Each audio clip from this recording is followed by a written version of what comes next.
The Dodgers split the Seoul series, possible Ohtani scandal, and Jazz Chisholm throws shade at Miguel Rojas. Lame-o.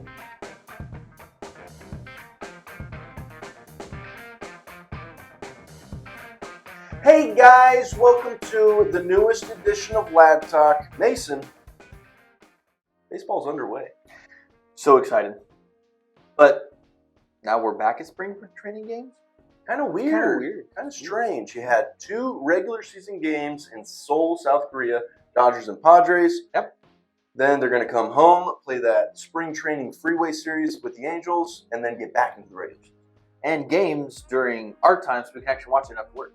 Not at 3 in the morning. You mean I don't have to wake up at 3 in the morning to watch some Dodger baseball? I didn't. I just woke up and found out whether we won or lost. Dude, you didn't wake up at 3 in the morning to watch Dodger baseball on a weeknight? No, I have to work. Some fan he is. Sorry. Anyway, let's get right into it. The Seoul series, a lot of hype behind this. Yeah. It's good to see baseball on the world stage, especially Japan, Korea, that side of the world. They really love their baseball. They really do like it. It would be pretty fun to go to a game over there, I think. I think it really would. Electric. Electric is the right word. That's exactly what I was going to say because especially, I think all of the games I've seen played overseas in Japan or now South Korea, they're all closed off, so really loud. Really loud. They got those thunderclappers. Oh yeah. Fun times. Fun times. Let's get right into it. The Dodgers having to battle back in that first game, coming away with the victory. They were losing 2-1 going into the 8th, and they broke out for 4 runs. That's good. Coming away with a 5-2 win. It takes 1 inning. All it takes is 1 inning. That's right. Takes 1. You had that strange play where Gavin Lux grounds it to the right side, goes right through the glove. Glove broke on Jake Cronenworth. And it was weird because it wasn't like a line drive. It was just like a ground ball. Went right through the webbing and the glove, gave the Dodgers the lead. You saw Ohtani get his first hit as a Dodger. That was me clapping. Freaked me out for a second, dude. Thought I lost you. No, you're good. TK Hernandez driving in a run with the sac fly. So happy he's back. Gavin Lux, the ball through the mitt. And then you had Mookie Betts driving in a run. So good team win there. He is electric and on fire right now. We'll get into what he did in the second game, but my goodness, he is ready for the season. Let's go. And he's usually a slow starter. Usually takes him like a month or 2 to get going, just like JT used to. Moving on to game 2. The Dodgers tried to battle back in this one. Yamamoto kind of got blown up in that first inning, allowing 5 runs in the first. Yeah, not very good. They studied him since they said he was going to sign with the Dodgers apparently because they just scored 5. Just could not get out of that inning. Took forever. And this game was really interesting because immediately you're like, okay, well, that game's over. It's the bottom of the first and it's over. We battled back within 1, and then the pitching just couldn't finish it off. So on both sides, I mean, it was like, 15-11? That's crazy. Pitching sucked on both sides. Sucked a little bit more for the Dodgers. As you said, 12-11 going into the 9th inning. Yeah, Manny Machado kind of putting the nail in the coffin with that 3-run home run. Mookie Betts, though, what a game. 4 for 5, a home run, drove in 6 runs. That's insane. I mean, his average right now is he's 667. His OPS is above 1,800. That's crazy. Is that good? I can't even count that high. I can't even count that. That's crazy. That's what a game. Like I said, he's ready for this season. He's mad he didn't win the MVP. He's going for it this year. Then you had Will Smith, was 4 for 6 in this one. He drove in 2 runs. Stud. Good start for him. That's what happens when you don't get a concussion. You can hit the ball. It's going to be good to have him back in the lineup. 100%. Producing at 100%. Yeah. Tough end of the year last year. Going to need him big time. Yeah. I mean, it just goes to show if you didn't get those 7 foul balls, or it was like either 7 or 17, it was a lot. Okay, maybe not that much, but it was a lot to the dome, and he just couldn't recover. So I'm glad he got the rest he needed, and he's back. As we said, though, Yamamoto not getting out of the first, allowed 5 runs in that one. Michael Grove came in next. I've never been very high on Michael Grove. No, not ready. He just doesn't seem to be able to put guys away. It doesn't locate the way that you would like to see him locate, and I don't know. He just seems to get hit around quite a bit. Yeah, he's just not ready. I mean, I think there's more guys down there that already more than Grove. Not to say he's not going to be a big leaguer, because he probably will be. Just not yet. Just not yet. Yeah. Unfortunately, we have somewhat of a scandal coming out. Of course. The Dodgers just can't seem to stay away from scandals the last couple of years. You had, of course, the Bauer situation in 2021. Of course. Last year, you got Julio.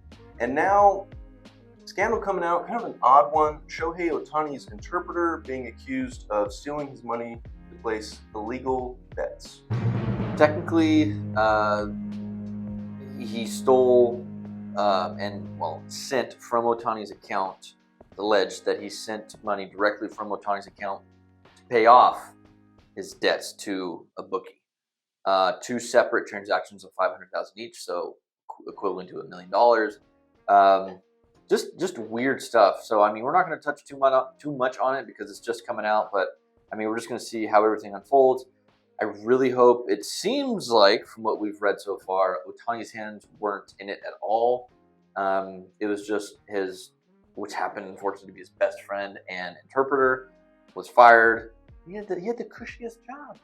You're making a few $100,000, $300,000, I think I read, this year and next year, to just talk, just interpret what somebody's saying. So I don't know. I just really hope that Ohtani's hands weren't on this at all. This whole thing is just out of nowhere, and the season just started. Technically, we're going back to spring training games, so it started but didn't start even. So we need our $700 million man. And you saw a small quote from the interpreter saying that he never placed bets on baseball. He knew from the preseason meetings that that's absolutely not allowed. Mm-hmm. However, according to MLB's gambling policy, anyone associated with the team, including umpires, league officials, not allowed to place any bets on games in baseball or any other sports for that matter. Mm-hmm. So highly illegal what he was doing, according to MLB's gambling policy. But also in the state of California. You can't place illegal bets with the bookmaker, a.k.a. bookie. You can't do that. So he's probably going to get into some legal trouble, but this is also, again, why we hope that Ohtani wasn't involved anyway. Don't need that. Can't have it. Again, we'll have to wait for more details to come out. This is all we know right now. So deflating, Fingers crossed. I really hope. We need him. Let's move on to a little more controversy. This time, this one's just ridiculous. This one's kind of silly. This one's dumb. Jazz Chisholm, current Marlin, former teammate of current Dodger Miguel Rojas, mm-hmm. who at one point was considered a veteran / team leader with the Marlins, going on a podcast and throwing a little shade at Miguel Rojas. And I got to be honest, he comes off as a real clown, Jazz Chisholm, that is. You can understand a young guy not feeling welcome on the team, but just the more he opened his mouth, the dumber he sounded. One example he used of why Miguel Rojas is not a good person and not a good team leader mm-hmm. is that Miguel did not wake him up 1 hour before a game for a team meeting that was supposed to take place before the game. You're a grown man, Jazz Chisholm. Set your own alarm. Set an alarm. You're not a child. You play as you said, an effing kids game for a living and get paid very nicely to do so. So the least you could do is set an alarm and wake yourself up for a team meeting. Be responsible. You're not a child. You're a grown man. You come off as pretty stupid when you say things like that. Another quote straight from the mouth of Jazz Chisholm. I was already a team leader without being called a team leader. You can't be a team leader when you've got guys that been in the clubhouse that's been in there 9 or 10 years, even though they suck.